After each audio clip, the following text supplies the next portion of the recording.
আমাদের সমাজে বর্তমানে এই নতুন বছরকে উদযাপন করার একটা প্রথা চালু হয়েছে এবং উদযাপনকে কেন্দ্র করে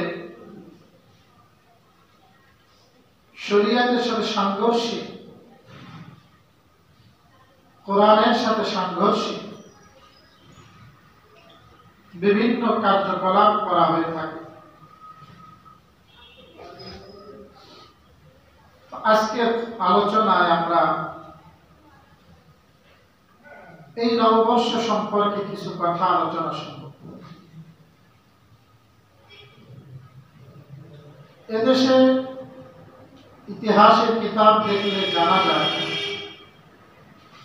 সবচেয়ে প্রাচীন যেটা বছর আমাদের দেশে ছিল সেটা হলো আরবি সন। বাংলাদেশে 3 ধরনের সন চালু আছে, বিভিন্ন ক্যালেন্ডারেতেও থাকে। আরবি সন, বাংলা সন, ইংরেজি সন। এখন যেহেতু অফিস আদালত সব ইংরেজি বছর হিসেবে ওইটাই ফলো করা হয়, কোনো কোনো ক্যালেন্ডারে ছোট করে দুটোই দেওয়া থাকে এবং 3টাই দেওয়া থাকে। এই 3টা সনের মধ্যে সবচেয়ে যেটা প্রাচীন সেটা হলো আরবি সন। আমাদের দেশে কিভাবে ইতিহাসে যেটা পাওয়া যায়, ওমর ফারুক রাদিয়াল্লাহু তাআলা আনহুর খেলাফত কালে সর্বপ্রথম ভারতবর্ষে ইসলাম আগমন করেছে, ইসলামের দ্বিতীয় খলিফার শাসনামলে। ওই সময়ে যে সমস্ত সাহাবায়ে কেরাম ভারতবর্ষে এসেছিলেন তার মধ্যে কিছু সাহাবীর নামও পাওয়া যায়, যেমন আব্দুল্লাহ ইবনে আব্দুল্লাহ, আশআব, সুহাব, এরকম কিছু কিছু সাহাবীর নামও পাওয়া যায়। এরপরে 1201 খ্রিস্টাব্দে ইখতিয়ারউদ্দিন মুহাম্মদ বিন বখতিয়ার খিলজির মাধ্যমে সর্বপ্রথম এদেশে ইসলামী বা মুসলমান শাসন প্রতিষ্ঠা লাভ করে। ইখতিয়ারউদ্দিন মুহাম্মদ বিন বখতিয়ার খিলজি তখন এদেশে এই হিজরি সন, যেটা রাসূল কারীম সাল্লাল্লাহু আলাইহি ওয়াসাল্লাম মক্কা থেকে মদিনায় হিজরতের সেই ঐতিহাসিক ঘটনাকে সামনে রেখে ওমর ফারুক প্রবর্তন করেছিলেন, তখন এদেশে এই হিজরি সনে সবকিছু অফিস আদালতে হিসাব ছিল। এই 1201 থেকে নিয়ে 1585 পর্যন্ত মোগল সম্রাট আকবর উত্তরাধিকারী সূত্রে যখন ক্ষমতায় আসলো, দীর্ঘ 51 বছর দেশ পরিচালনা করেছিল সম্রাট আকবর। ওর শাসনামলে মূলত ওর এক উজিরের পরামর্শে এদেশের খাজনা ইত্যাদি এগুলো আদায়ের সুবিধার্থে সম্ভবত সিরাজ ফতে আলী ভাই জাতীয় নাম, উনি এটাকে প্রবর্তন করেন বাংলা সন। বাংলা সন এটা হলো বাঙালি জাতির সাথে এর একটা সম্পর্ক আছে,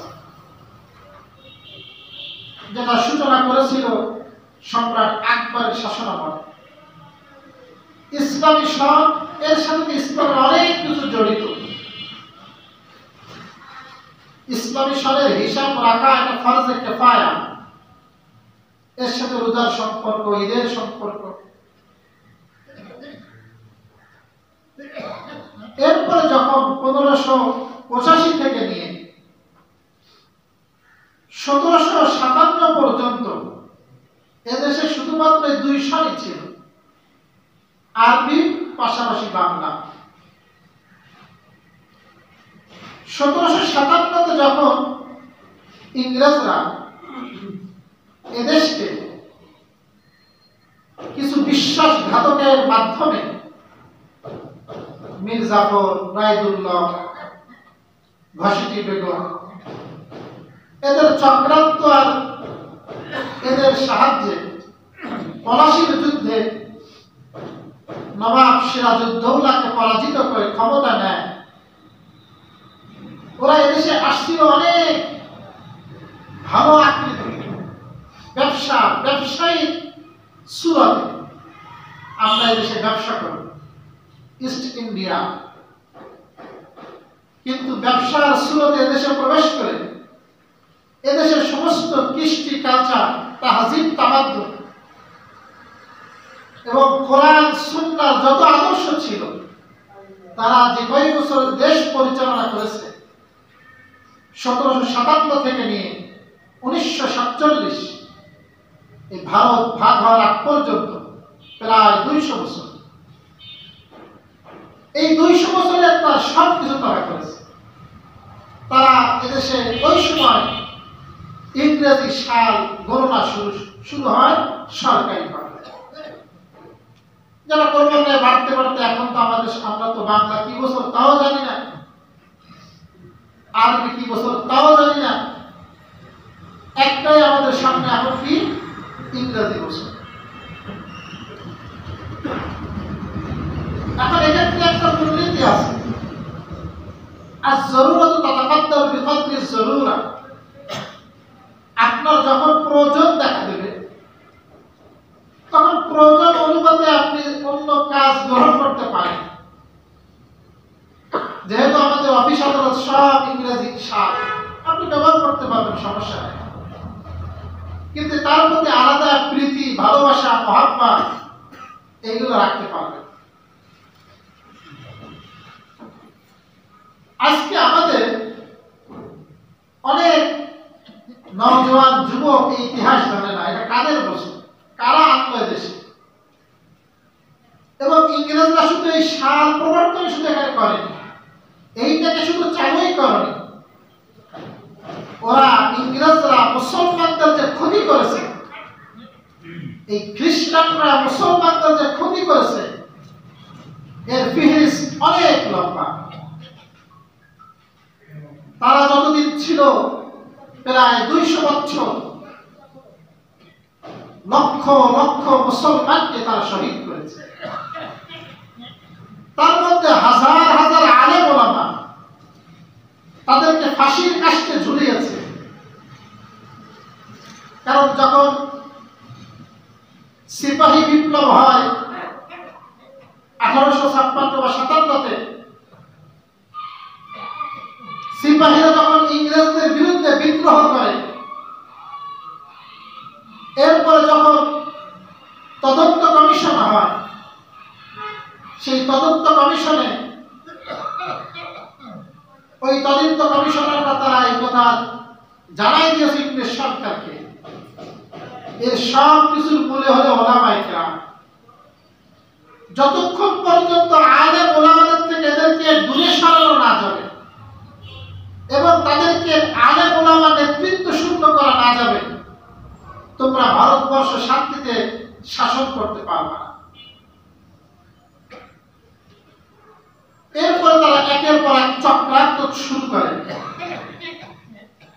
তারা মির্জা গোলাম আহমদ কাদিনীর মাধ্যমে মুসলমানদের এমপি, মুসলমানদের মধ্যে যেন কোনো জিহাদের স্পৃহা না থাকে, তারা মির্জা গোলাম আহমদ কাদিয়ানীকে দাঁড় করায়। মির্জা গোলাম আহমদ কাদিয়ানী কিন্তু ইংরেজদের লালিত পালিত। সে নিজেই একথা তার বক্তব্য বলেছে, তার লিখিত রুহানি খাজাইন বই, ওর মধ্যে সে কথা বলেছে। ইংরেজ সরকারকে চিঠি লিখছে আর বলছে, আমি তো আপনাদের লালিত পালিত সন্তান। ওই সময় তারা হাজার হাজার আলেম ওলামাকে ফাঁসি দিয়েছে, অসংখ্য আলেম ওলামাকে মাল্টা, আন্দামান দ্বীপপুঞ্জ সেখানে ভর্তি করে রেখেছে। ইসলামের যে সমস্ত কৃষ্টি কালচার, পাঞ্জাবি পায়জামা, সেখানে প্যান্ট শার্ট কোট টাই এগুলো আছে। দস্তরখানে খাওয়ার সুন্নাত, চেয়ার টেবিল আছে, বসে পিশাব করা, দাঁড়ায় পিশাব করা আছে, সব দিকে তার হাত দিয়েছে। সব ছিল ইংরেজরা। এছাড়া আরো কত মুসলমানকে তারা, বিশেষ করে স্পেনের মুসলমানদেরকে মসজিদের মধ্যে আবদ্ধ করে আগুনে পুড়ায় মারছে, জাহাজে ডুবায় মারছে। এখনো যে ইসরায়েল হামলা করতেছে ফিলিস্তিনে, বা ইসরায়েল বিভিন্ন সময় বিভিন্ন দেশে হামলা করে, কারো কোনো বিশ্বের পরোয়া করে না। এর মূল শেল্টার দাতা হলো আমেরিকা। আমেরিকার যদি সম্পত্তি না থাকে, যতই মুখে বলুক, ওর ভিতরের গ্রিন সিগন্যাল যদি না থাকে, ওর মুখে একটা ভিতরে আরেকটা। হাতির দাঁত দেখবেন দুইটা, সামনে থাকে একটা বড় শো দেখানোর জন্য, ওইটা কিন্তু খায় না, ওটা শুধু দেখা যায়। ভিতরে আরেক দাঁত আছে, ওইগুলো দিয়ে খায়। এদের এরকম দুই ধরনের দাঁত আছে, একটা দিয়ে খায় আর একটা দেখায়। যেটা দেখায় সেটা হলো মানবতা দেখায়, নারী স্বাধীনতা দেখায়, সাম্য দেখায়, আর ভোগ করার সময় অন্যদের ভোগ করে। ইসলামের চরম দুশ্মন যারা, তাদের মধ্যে এরা, ইহুদি, খ্রিস্টান, ইংরেজরা। আজকে যারা আমাদের শত্রু, যারা আমাদেরকে পূর্বের ইতিহাসে নির্মমভাবে হত্যা করেছে, নির্যাতন করেছে, আজকে আমাদের সন্তানরা তাদের সেই আমদানি করা এবং তাদের কিছু পেইড এজেন্ট আছে বাংলাদেশে, বিভিন্ন পত্রিকা, প্রথম সারির যে পত্রিকাগুলো, তারা এইগুলোকে খুব ফলাও করে প্রচার করে, বড় বড় শিরোনাম দেয়, আলাদা পেজ সাময়িকী বের করে, কিভাবে এইগুলোকে, এই পাশ্চাত্যের অসভ্যতাকে এই দেশে প্রতিষ্ঠা করা যায়, এই চেষ্টা তাদের আছে। আজকে যখন আমাদের দেশে ওই 31শে ডিসেম্বর ঠিক 12টা 1 মিনিট তার আগের থেকে সব অপেক্ষা করে, এবার 12টা 1 মিনিট বাজলে হ্যাপি নিউ ইয়ার বলাকে ফরজ মনে করে। কি বলে? হ্যাপি নিউ ইয়ার মনে করে। এটা বললে মনে আমার পুরো বছর সুন্দর যাবে।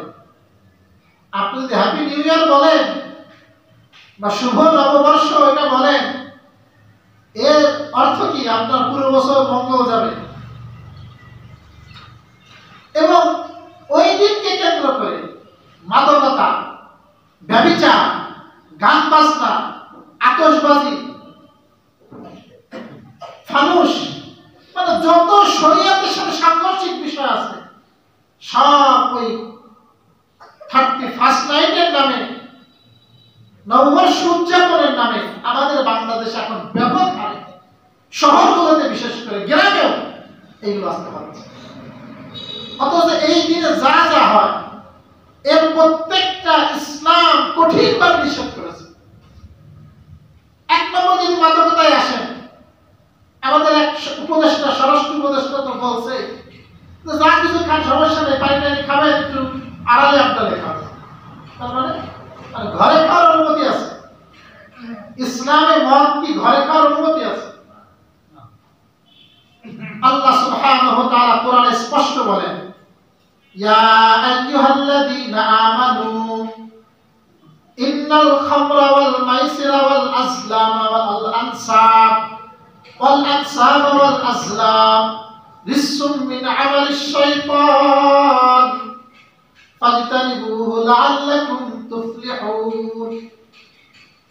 হে ইমানদারেরা, নিশ্চয় মদ, একটা বল কি, ইন্নামাল খামর, মদ, মদ মানে কুল্লু মুসকিরিন খামর, প্রত্যেক নেশাকারী বস্তুই হলো মদ। মদ মানে যেটাকে আপনি মদ করে বাজারে চেনে, মদের শিশির মধ্যে, সেটা শুধু না, প্রত্যেক মাদক যেটা খেলে নেশা হয়, সেটা আফিম হতে পারে, ইয়াবা হতে পারে, কোকেন হতে পারে, তাড়ি হতে পারে, ফেনসিডিল হতে পারে, আরো যত প্রকার। এখন তো বিভিন্ন কাশির সিরাপ, যারা আপনার ফেনসিডিল খেতে পারে না, টাকা পয়সা নেয়, ওই ফার্মেসির থেকে 100 টাকাতে ওইটাকে আমার সামনে একদিন খেয়েছে, দেখলাম কেনার সামনে সঙ্গে খোসা ফেলাই দেবো, খোসা লাগবে না, এটা পকেটে ভরে দেব। দোকানদার জিজ্ঞাসা করলাম, কয় নেশা করে খাবে, যাদের সামর্থ্য নেই এগুলো দিয়েও নেশা করে, জুতোর যে আঠা ওইটা দিয়েও নেশা করে, ভাত পচায় দুর্গন্ধ করে সেটা দিয়ে নেশা করে। মানে এদের চরিত্র আর এদের রুচি এত নিকৃষ্ট, এটা ভাষায় প্রকাশ করা যাবে না। এই জন্য হাদিসে রাসূল বলেছেন উম্মুল খাবায়েস, সমস্ত পাপাচারে, সমস্ত নিকৃষ্টতার মূল হলো এই মাদক, মদ। আল্লাহ বলেন নিশ্চয়ই মদ, ওয়াল মাইসির, জুয়া, দুই নম্বর মাইসির বলে জুয়া যে নামেই হবে, সেটা লটারির নামে হোক। এই যে মেলা হয়েছে, আমার মেলা প্রতি বছর মেলা হচ্ছে, ওরা দাদা ধান্দাবাজি পাইছে, ওই প্রশাসন সেনাবাহিনী ওদের দিয়ে এগুলো করে, রিক্সা রিক্সা বিক্রি করে, টিকিট বিক্রি করা শুরু হয়ে গেছে। প্রতিদিন মোটরসাইকেল, আপনার ফ্রিজ, মোটরসাইকেল আর কি কি যেন দেবে। তো এইগুলো সব জুয়া, এটা হারাম।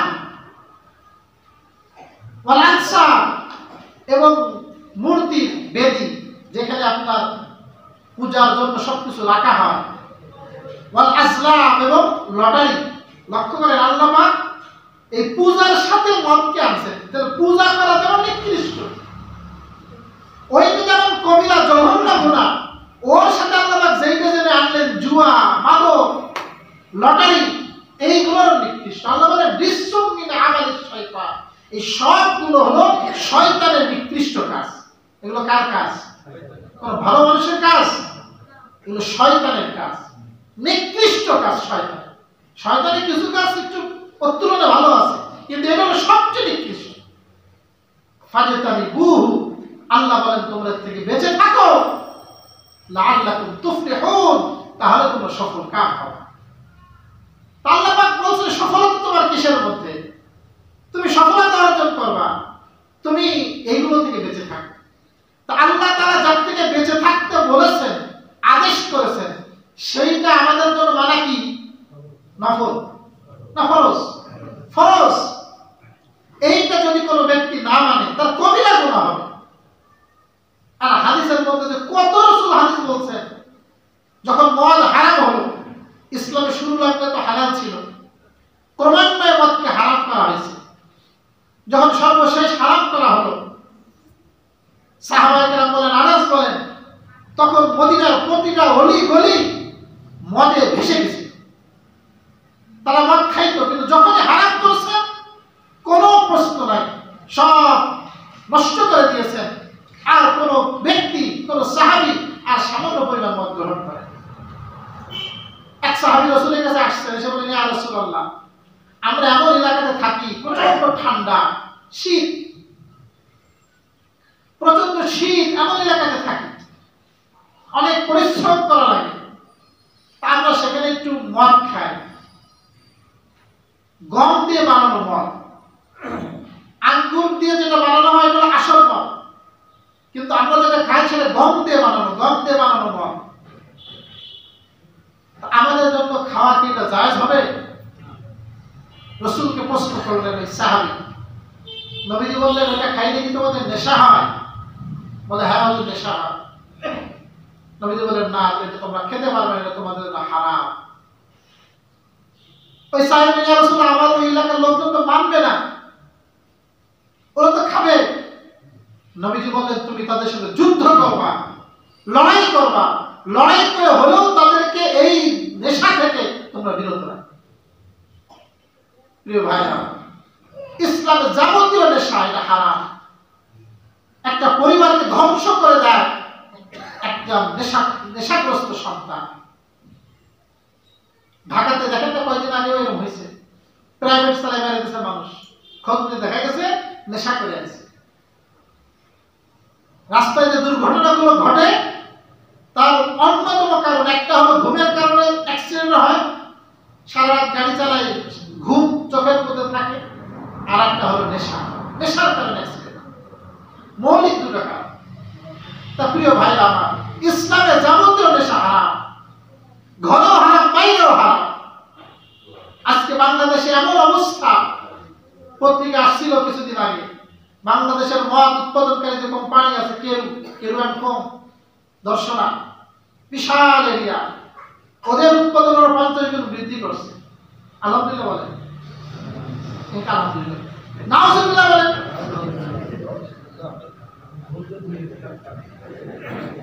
কোথায় আলহামদুলিল্লাহ, কোথায় নাম? চিন্তা করেন আপনি, বাংলাদেশে 50% বাড়ছে এবং বিভিন্ন বারে বাংলাদেশের এখন আইন করছে 11 বছরের বেশি বয়স হলে আপনারা বাড়িতে খেতে পারবেন না। বিভিন্ন যশোরতে বিক্রি হইতো, এখনো হয় কোথাও কোথাও। আমরা রায়পাড়া থাকি, রায়পাড়াতে 100 মানুষকে ভদ্রলোক জাতিই করতো। এখন একটু পরিবেশ আগের থেকে ভালো হয়েছে। প্রিয় ভাইরা আমার, এই জন্য আপনার সন্তানকে আপনি রক্ষা করেন। মাদক এই সূচনা হয় বিড়ি খাওয়া থেকে। কিসে থেকে শুরু হয়? বিড়ি খাচ্ছে তো কি হয়, বিড়ি খেলে কি হয়, ওখান থেকে শুরু করে। বিড়ির থেকে এবার ধরে হলো গাঁজা, এরপরে তাড়ি, এরপরে ফেন্সিডি, এরপরে খাই ইয়াবা, আরো কত কিছু আছে। প্রিয় ভাই, এই জন্য শুরু থেকে আপনার সন্তানকে স্কুলে পর্যন্ত বিড়ির প্যাকেট নিয়ে যাবে। আমি এক স্কুলে গেছি, বড় স্কুল, আল্লাহ, সেই স্কুলে আমি হেডমাস্টার সামনে বসা, দেখি আর এক দুই ছাত্র ধরে নিয়ে আসে। সে দুই ছাত্র নিয়ে আসে কি, প্রধান স্যার সেও লজ্জা পেল আমার সামনে। সে দেখি প্যাকেটের 1 প্যাকেট বিড়ি, 2 প্যাকেট বিড়ি, দামি দামি ব্র্যান্ডে সে বিড়ি সিগারেট রেখে দিল। আব্বারে ফোন দে, আব্বারে ফোন দিয়েছে আর কি, যতই পরিবারকে ফোন দিই। চিন্তা করেন আপনি, এই টাইমে পড়ে এই স্কুলে যে বিড়ি খায়, আরো বিভিন্ন জায়গায় খায় ফেলে। চিন্তা, এই জন্য আমাদের সন্তানকে প্রথম থেকে আল্লাহ রাসূল বলেন, আলা কুল্লুকুম রাঈন ওয়া কুল্লুকুম মাসউলুন আন রাঈয়াতিহি, প্রত্যেকেই তোমরা জিম্মাদার, আর প্রত্যেককে তোমার অধীনস্থ সম্পর্কে জিজ্ঞাসা করা হবে। আমার সন্তান আমার অধীনস্থ, সে নেশা করে কিনা, কখন কোথায় যায়, কিভাবে চলে, আমার হিসাব নেই তো। তাই সে আমারটা খায়, আমি উপার্জন করে কষ্ট করে, এইটু হিসাব আমি নেব না। এই জন্য প্রিয় ভাই, মাদক ইসলামে হারাম। 2 নম্বর, সেখানে চলে কি, অশ্লীলতা, বেহায়াপনা, জিনা।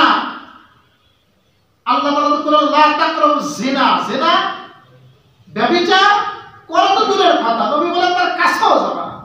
কি করব না, তার ধারে কাছেও করা যাবে না। ইসলাম এত আইন কঠোর। ইসলাম কিন্তু অত্যন্ত ভারসাম্যপূর্ণ ধর্ম। এখানে যেমন একদিকে দয়া আছে, আবার আরেকদিকে যদি কেউ অপরাধ করে, অপরাধের শাস্তি চূড়ান্তভাবে নিশ্চিত এটা করা হয়েছে। ওখানে কোনো মায়া দেওয়া করা যাবে না। আপনি যদি ওখানে উদারতা দেখান অপরাধী অপরাধ শাস্তি প্রয়োগ করার ক্ষেত্রে, তো সচিবালয়ের মতন হবে। আপনি তো ধরা যাচ্ছে না। এখানে আপনার আইনের তো শাসন দেখাতে হবে, এখানে আপনার হিম্মত রাখতে হবে। আল্লাহ রাসূল কি করেছেন, যখনই কোনো অপরাধী প্রমাণিত হয়েছে, সে মহিলা, একটা মহিলা মানুষ চুরি প্রমাণিত হয়েছে, ওর হাত আল্লাহ রাসূল কেটে দিয়েছেন, কোন প্রকার মায়া দেওয়া করেন। ওখানে মায়া দেওয়া না। আয়েশা সিদ্দিকা বলেন, ওর হাত কাটার কারণে পরবর্তীতে ও এমন তওবা করছে, আমার কাছে আসতো পরবর্তীতে, ও বিভিন্ন বিষয়ে মাসলা জিজ্ঞাসা করতো, আল্লাহ পাক ও পরবর্তী জীবন বড় নেককার মহিলা হয়ে গেছিল। তো ওর দেখা দেখে কত মানুষ সতর্ক হয়েছে। ইসলামে যদি অবিবাহিত জেনা করে, তার শাস্তি কি? অবিবাহিত যদি হয় 100 চাবুক, অবিবাহিত হইলে 100 চাবুক, আর বিবাহিত যদি হয় পাথরের আঘাতে মৃত্যুদণ্ড। এখানে কোনো মায়া দেওয়া নেই। হাদিসের কিতাব খুলে দেখেন, মাকজুমি মহিলা জিনা করছিল, মায়ের আসলামী জিনা করছিল, রাসূল কারীম সাল্লাল্লাহু আলাইহি ওয়াসাল্লাম শাস্তি প্রয়োগ করছিলেন। তবে রাসূল এটাও বলেছেন, তারা মানুষ হিসাবে ভুল করে ফেলছে, কিন্তু করার পরে এমন তওবা করছে বলে পুরা মদিনাবাসীর মধ্যে যদি ওই তওবাকে ভাগ করে দেওয়া হয় আর মদিনাবাসী যদি প্রত্যেক অপরাধী হয়, ওই এক মায়ের তওবা গোটা মদিনাবাসীর অপরাধ মাফ হওয়ার জন্য যথেষ্ট হয়ে যাবে। এমন কান্দা কাঁদছিলেন মায়ের ইসলামী। তো প্রিয় ভাইরা আমার, ইসলামের কথা হলো অপরাধ করে শাস্তি দিতে হবে। ইসলামের শাস্তি কিন্তু বড় কঠিন, কারণ একজন নারীর সম্ভ্রম এটা রক্ষা করতে ইসলাম। আপনি মিথ্যা অপবাদ দিবেন এক মহিলা সম্পর্কে, আপনি ইসলাম বলে তারপর তোমাকে 80 চাবুক মারা হবে, তোমার সাক্ষ্য জীবনে গ্রহণ করা হবে না তুমি যদি কোনো সতী নারীর প্রতি ব্যভিচার অপবাদ দাও। জিনা ইসলাম নিষিদ্ধ। 3 নম্বর আসেন, সেখানে গান বাজনা হয়। আল্লাহ রাসূল বলেছেন গান বাজনা এত খারাপ, একজন মানুষ তার অন্তরের মধ্যে নেফাকি তৈরি করে হলো গান। কামা ইউমবিতুল মাউ শাজার, বলে পানি দিলে যেমন গাছ উৎপন্ন হয়, পানি দিলে কি উৎপন্ন হয়? গাছ উৎপন্ন হয়। গান শুনলে ওরকম ভাবে অন্তরের মধ্যে নেফাকি তৈরি হয়। কি তৈরি হয়? নেফাক, মুনাফিক। মুনাফিক কাকে বলে? মুনাফিক হলো ওই ব্যক্তি যার জন্য আল্লাহ তাআলা কোরআনে বলেছেন জাহান্নামের সবচেয়ে নিকৃষ্ট স্তর, নিম্ন স্তর ওই জাহান্নামীকে দেওয়া হবে, যে হলো মুনাফিক। আর এই মুনাফিকের সৃষ্টি হয় গান শুনে। আর বাজনা রাসূল এত ঘৃণা করতেন, এক রাস্তা দিয়ে যাচ্ছিলেন, বাজনা হচ্ছে, রাসূল কানের মধ্যে এমন ভাবে কাপড় পরছেন আর আঙ্গুল দিয়েছেন, বহুত দূর চলে গেছে। যাওয়ার পরে জিজ্ঞাসা করতেছে, এই বাজনাকে এখন শোনা যায়? পাশের সঙ্গী বলে না, এর শোনা যায় না। এরপরে আল্লাহ রাসূল কান থেকে ওই তুলা কাপড় সরাইছে। এইভাবে বাজনা রাসূল ঘৃণা করতেন। ইসলাম বাজনা, গান এগুলো সব নিষিদ্ধ। এই যে যারা আপনার ফানুস উড়ায়, আগুন দেয় ওর মধ্যে, পলিথিনের মধ্যে উড়ায়, প্রত্যেক বছর প্রত্যেক খবর আসে ওই ফানুসের আগুনে অমুক বস্তি পুড়ে গেছে, অমুক জায়গা পুড়ে গেছে, অমুকে আহত হয়েছে। কিন্তু তারপর আপনার সামান্য আনন্দের জন্য একজন ব্যক্তির জীবন চলে গেল। আর এই যে আপনার অসুস্থ বিনোদন গ্রহণ করা, একটু কি আপনার স্মরণ হয় না আপনাকে মৃত্যুবরণ করতে হবে? আল্লাহ তাআলা চমৎকার বলেছেন, ইয়া আইয়ুহাল্লাযীনা আমানু তাকুল্লাহ, হে ঈমানদারেরা আল্লাহকে ভয় করো, ওয়াল তানজুর নাফসুন, আর প্রত্যেক ব্যক্তি যেন জানে মা কদ্দামাত লিগাদ, কি সে পাঠাচ্ছে আগামীকালের জন্য। আগামীকাল মানে কিয়ামত। আগামীকাল মানে আগামীকাল না, আগামীকাল মানে কিয়ামত। আল্লাহ পাক কিয়ামতকে আগামীকাল কেন বলেছেন? না আগামীকালের মধ্যে যেমন কোনো সন্দেহ নাই, কিয়ামত এর মধ্যে তেমন কোনো সন্দেহ নাই। আগামীকাল যেমন অতি নিকটে, কিয়ামতটাও অতি নিকটে, অনেক দূরে না, অতি নিকটে। প্রিয় ভাইরা আমার, হাদিসের মধ্যে আসছে যে মৃত্যুবরণ করলো তার কিয়ামত শুরু হয়ে যায়। তার কি শুরু হয়ে যায়? ওমর ফারুক বলতেন, ওমর ফারুক রাদিয়াল্লাহু আনহু বলতেন, হাসিবু ক্বাবলা আন তুহাসিবু ওয়াজিনু ক্বাবলা আন তুজানু। তোমরা তোমাদের আমলের হিসাব নাও, তোমরা তোমাদের আমলের হিসাব নাও। তোমাদের হিসাব নেওয়ার আগে আমাদের কাজের প্রত্যেকটা কাজের হিসাব নেওয়া হবে না? হবে না? হিসাব নেওয়া, আমার প্রতিটি কাজের হিসাব নেওয়া হবে, প্রতিটি কর্ম, প্রতিটি কথা এর হিসাব নেওয়া হবে। রাসূল ওমর ফারুক বলেন, সেই হিসাব নেওয়ার আগে তুমি তোমার নিজের হিসাবটা নাও। ওয়াজিনু ক্বাবলা আন তুজানু, তোমার আমলকে ওজন করা হবে, ওই ওজন করার আগে তুমি নিজে তোমার আমলটা ওজন করো। তুমি একটু মুহাসাবা করো, হিসাব করো যে আমি আমার জীবনে কি কি ভালো কাজ করছি, কি কি মন্দ কাজ করছি। আমাকে মৃত্যুর পরে আমাকে হিসাব দিতে হবে, তার জন্য কতটুকু প্রস্তুতি নিয়েছি, এই হিসাবটা তুমি নাও। কারণ কবরে তো যেতেই হবে। তিরমিজি শরীফের হাদিস, আল্লাহ রাসূল সাল্লাল্লাহু আলাইহি ওয়াসাল্লাম বলেন, কবর প্রতিদিন ডেকে ডেকে বলে, আনা বাইতুল ওয়াহদা, আনা বাইতুদ দুর, আনা বাইতুল গরবা, আনা বাইতুত তুরাব। আমি হলাম একাকিত্বের ঘর, আমি হলাম পোকা মাকড়ের ঘর, আমি হলাম অপরিচিত ঘর, আমি মাটি, পোকামাকড় আমার মধ্যে আছে, সুতরাং আমার কাছে আসার আগে তুমি সেইভাবে তুমি আসো। রাসূল কারীম সাল্লাল্লাহু আলাইহি ওয়াসাল্লাম বলেন, আল কাইয়িসু মান দানা নাফসাহু ওয়া আমিলা লিমা বা'দাল মাউত। বুদ্ধিমানকে বহুত ঝামেলা বলে আমাকে ধরতে পারে না, আমি সবসময় শব্দলে আছি, শব্দলে আমি রক্ষা করে চলতে পারি, খুব বুদ্ধিমান। বলে না, তুই বুদ্ধিমান। নবী বলেন, আল কাইয়িসু, বুদ্ধিমান ওই ব্যক্তি, মান দানা নাফসাহু, যে নিজের কাজের হিসাব নেয়, ওয়া আমিলা লিমা বা'দাল মাউত, আর মৃত্যুর পরে যেটা কাজে লাগে ওই আমল করে। কি আমল করে? মৃত্যুর পরে আমার যেটা কাজে লাগে, আমার মৃত্যুর পরে কোন আমল কাজে লাগবে ওইটা আমি করবো, ওইটার ফিকির থাকবে, ওইটার চিন্তা চেতনা আমার থাকবে, তাহলে আমি বুদ্ধিমান হব, মৃত্যুর কথা স্মরণ করব। রাসূল বলেন, এই যে মানুষ আনন্দ করে, যে অবৈধ বিনোদন করে,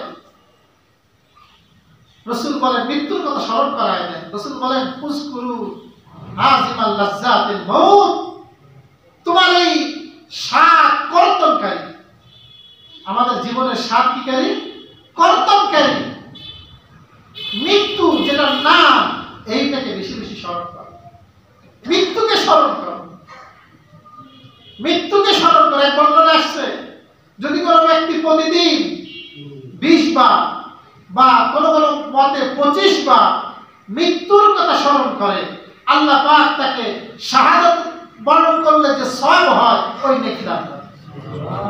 শাহাদাতের নেকি কেন দেয়? শাহাদাত তো সর্বোচ্চ। ওই নেকি যে ব্যক্তি মৃত্যুকে স্মরণ করে 20 বার বা 25 বার, তার আমলনামায় কেন মর্যাদা দেওয়া হয়? কারণ যে ব্যক্তি মৃত্যুর কথা স্মরণ করে, যত বেশি মৃত্যুর কথা স্মরণ করবে, যত বেশি আখিরাতের কথা স্মরণ করবে, তত বেশি ওই ব্যক্তিকে নেক আমল করতে ওই মৃত্যু তাকে উৎসাহিত করে। যার মৃত্যু আমাকে বরণ করতে হবে, এই চিন্তা যার আসবে, একটু পরে আমার নাম ঘোষণা হয়ে যাবে, আমার আজকের দিনে থাকতে পারবো কিনা কোনো গ্যারান্টি নাই, আমার আজকের মধ্যে আমার মৃত্যু এসে যেতে পারে, মালাকুল মউত চলে আসতে পারে, আমার নাম মসজিদের মাইকে আমি মৃত্যুবরণ করেছি এই হিসেবে ঘোষণা হতে পারে।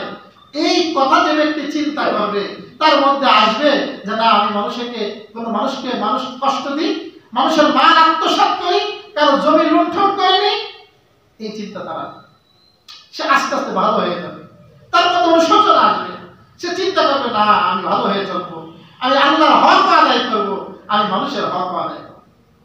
প্রিয় ভাইরা আমার, তাই জন্য আজকে আমরা শপথ নেই আমাদের সন্তানদেরকে, আমাদের কন্যাদেরকে, আমার পরিবারকে, আমার অধীনস্থকে এই দিন বা এই জাতীয় কোন কার্যক্রমে আমি অংশগ্রহণ হতে দেব না।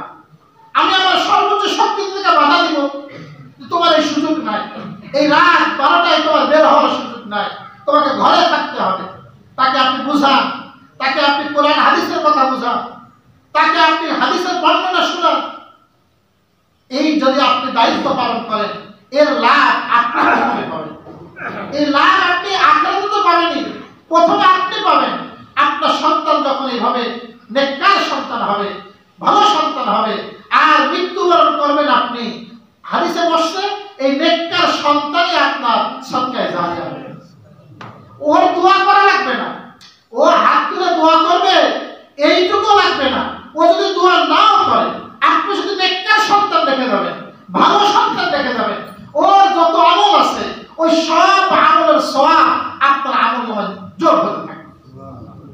অনেক বান্দা কবরে বলবে, অনেক বান্দা কবরে বলবে, আল্লাহ আজকে আমাদেরকে এত আনন্দ রাখছো কেন? মিশকাত শরীফের হাদিস, আজকে আমাদেরকে এইভাবে আনন্দ রাখা হয়েছে কেন? আজকে আমাদেরকে এত প্রফুল্লতা শান্তি দেওয়া হচ্ছে কেন? বলে তোমার সন্তান তোমার জন্য মাগফিরাত কামনা করেছে, সে মাগফিরাত কামনার জন্য আল্লাহ পাক আজকে তোমাকে সেই শান্তি পৌঁছাচ্ছে। কবরে একদম বান্দা সবচেয়ে মুখাপেক্ষি থাকে, তার জন্য কেউ মাগফিরাতের কামনা করুক, কেউ ইসালের সওয়াব করুক, এইটা সে সবসময় মুখাপেক্ষি থাকে। তো এই জন্য আমরা যদি এই কাজটা করতে পারি, আমার সন্তানকে নেককার বানায় যেতে পারি, আমার অধীনস্থকে নেককার বানায় যেতে পারি, তো ইনশাআল্লাহ আমার মৃত্যুর পরে শুধু নয়, আমার জীবদ্দশাও আমার পরিবারটা হবে সুখী দম্পতি, সুখী পরিবার হবে। আল্লাহ পাক পরিবারের মধ্যে সুখ শান্তি দান করবেন। আল্লাহ সুবহানাহু ওয়া তাআলা আমাদের সকলকে শরীয়তের সাথে সাংঘর্ষিক সমস্ত কার্যক্রম থেকে বেঁচে থাকার তৌফিক দান করুন। আমিন।